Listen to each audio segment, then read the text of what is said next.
Hey coach, welcome back to Marketing for Fitness Coaches. Today, we're going beyond the post, and I'm walking you through a fitness coach's guide to real sustainable marketing. Marketing isn't supposed to feel like a separate job you dread. It's not about being an influencer. It's not about hacking the algorithm. It's about showing up for your business the same way you show up for your clients. In this episode, I'm going to walk you through a complete marketing system so you can build a strategy that actually fits your coaching philosophy, your energy, and your goals. Before we get started, let's zoom out and look at the big picture.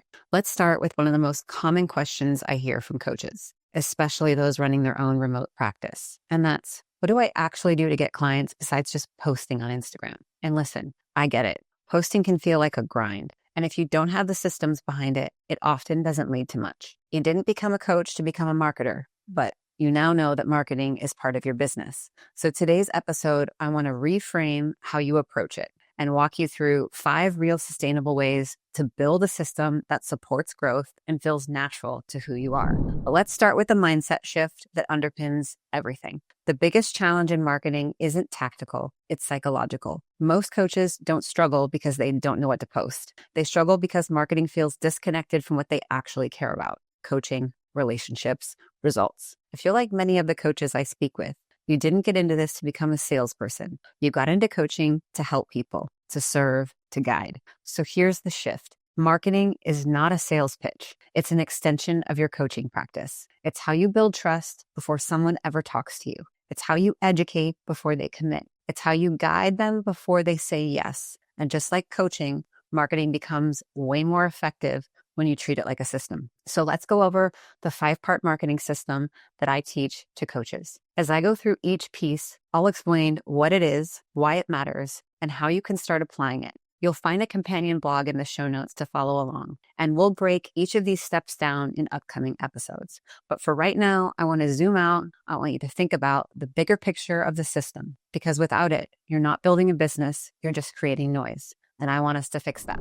Part 1 is your content flywheel. Let's start with something that you might be feeling, but may not say. I'm posting, but I'm not sure if it's actually doing anything. And the truth is that it might not be, because without strategy, structure, or follow through, posting becomes noise and not marketing. The fix: creating a content flywheel. This is how you create less, but create more intentionally. And here's how it works. Each week, create one core piece of content, typically something more long form. In today's world, that means over 3 minutes. This could be a blog, a podcast, or a longer video, but something with depth, something real. Then remix it. Turn a story into a reel, pull a quote and create an email, make a carousel from a paragraph. Now, here's the most important part. Every piece of content should be pointing to something even more valuable: your lead magnet. A lead magnet that solves a real problem for your potential clients. It should give even more value than your weekly core content. And it should feel like a preview of what it's like to actually be coached by you.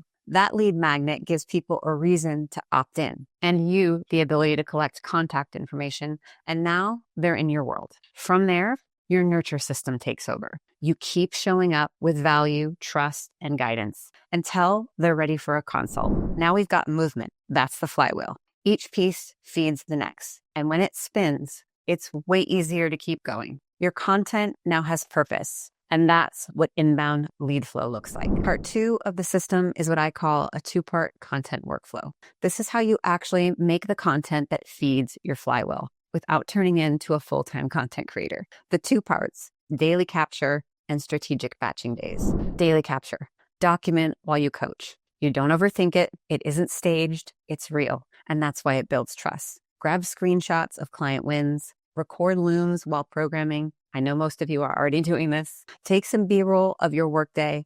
Jot down quick notes and insights or struggles that you see your clients experiencing. Create a simple folder system on Google Drive or on your phone with sections like B-roll, client wins, content ideas. It doesn't need to be polished. It just needs to exist, and it needs to be easy for you to find on your batch days. This is what we'll call your content library. Strategic batch days. 1 day a week, the same day, every week. You sit down and review the content from the previous week. You draft your core weekly content. Create 3 to 5 remixed pieces. Schedule everything so you're not wasting time each day. You do this a week ahead. or a month ahead as your system matures. This system makes content feel lighter because it's not last-minute scrambling. It's just part of your daily rhythm. Part 3 of your system is lead flow. So now that you're building trust, what happens when someone asks you for a next step? This is where most coaches drop the ball. They post, they may have a lead magnet, but there's no process. Here's what it should look like.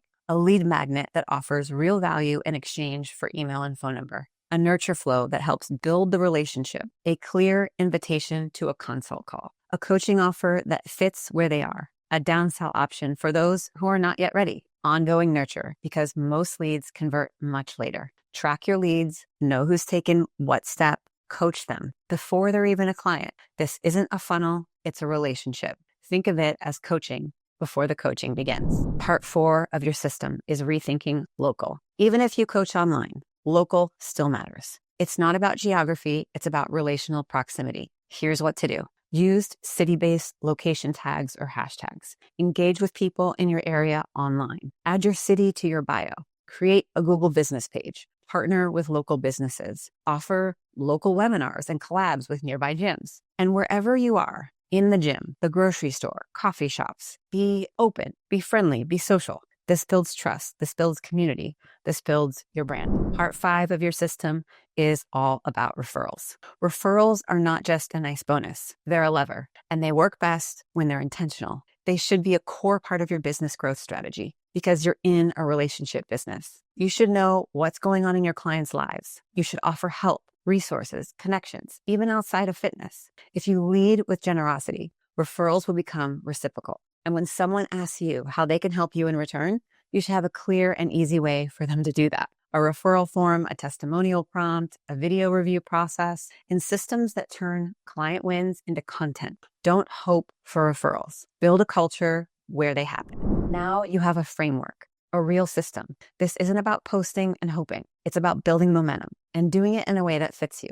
You do not need to build this all today, but you do need to start. Choose one area, build that piece, and trust that it will get easier over time as you show up. And just so you know, the next few episodes, we're going to walk through these parts step by step. How to create a lead magnet that actually attracts the right clients, how to turn interest into consults, how to anchor your content weekly, how to make local and referral marketing work like a flywheel. If you're ready to move past just posting and build a system that grows your business, stick with me. Thanks for listening to Marketing for Fitness Coaches, where marketing is part of your practice, not a distraction from it. If this episode sparked an idea, helped you think clearer, or made you feel more confident, I would love to hear from you.